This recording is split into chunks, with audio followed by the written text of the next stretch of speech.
Hello friends, welcome back to my time and thoughts with me Ragavi. 1 week மேல ஆயிடுச்சு நம்ம சேனல்ல shorts video upload பண்ணி ஒரு சில சிச்சுவேஷன்ஸ்னால என்னால வீடியோ எடிட் பண்ண உட்கார முடியல.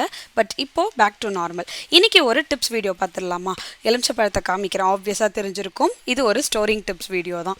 ஸோ நம்ம வீட்டில் எலுமிச்சை மரம் இருக்கு அப்படின்றதுனால நான் எப்பவுமே ஊருக்கு போகும்போது இந்த மாதிரி பல்கா பறிச்சுட்டு வந்துடுவேன். எலுமிச்சை மரம் இருக்கிறவங்க நிறைய பேர் வீட்டில் பார்த்தீங்கன்னா எப்படா எலுமிச்சை பழத்தை அழுகாம ஸ்டோர் பண்ணி வைக்கிறது அப்படின்றது ஒரு மிகப்பெரிய பிரச்சனையா இருக்கும். ஏன்னா கடையில் ஒரு பழமே 5 ரூபாயிலிருந்து 10 ரூபாய் வரைக்கும் விற்கிறாங்க. வீட்டில் மரம் இருக்குன்னு போது ஏன் வேஸ்ட் பண்ணணும் அப்படின்னு நினைப்போம். ஸோ நான் என்ன பண்ணுவேன் அப்படின்னா ஒரு திக்கு கவர் எடுத்து அதில் உள்ள ஒரு A4 ஷீட்டையோ ஒரு டிஷ்யூ பேப்பரையோ இல்லை ஏதாவது ஒரு திக்கான ரோலிங் பேப்பரை முதல்ல போட்டுட்டு பெருச்ச எலுமிச்சப்பழம் எல்லாத்தையும் அதில் போட்டு நல்லா டைட்டாக கட்டிடுவேன். கட்டின அந்த கவரை மறுபடியும் இன்னும் ஒரு திக்கு கவரில் போட்டு டைட்டாக கட்டிடுவேன். ஸோ 2 திக்கு கவர் அதுக்குள்ளே ஒரு பேப்பரில் எலுமிச்சப்பழத்தை ஸ்டோர் பண்ணி ஃப்ரிட்ஜில் வச்சோம் அப்படின்னா அந்த சில்னஸை வந்து உள்ளே போட்டிருக்கிற அந்த பேப்பரே இழுத்துக்குமே தவிர எலுமிச்சப்பழம் இழுத்துக்காது.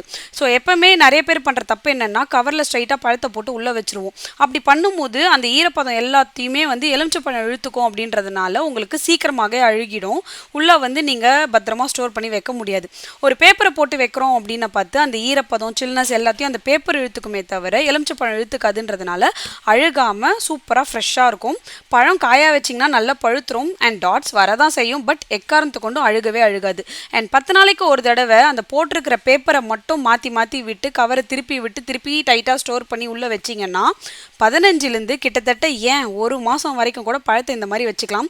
இப்போ நான் காமிக்கிற பழம் பார்த்தீங்கன்னா அதே பழம் 20 நாள் கழிச்சு உங்களுக்கு வீடியோ எடுத்து காமிக்கிறேன். ஸோ அடுத்த வாட்டிக்கு ஸ்டோர் பண்ணும்போது இந்த டிப்ஸை ட்ரை பண்ணி பார்த்துட்டு ஒர்க் அவுட் ஆச்சா இல்லையான்னு எனக்கு கமெண்ட்டில் சொல்லுங்கள்.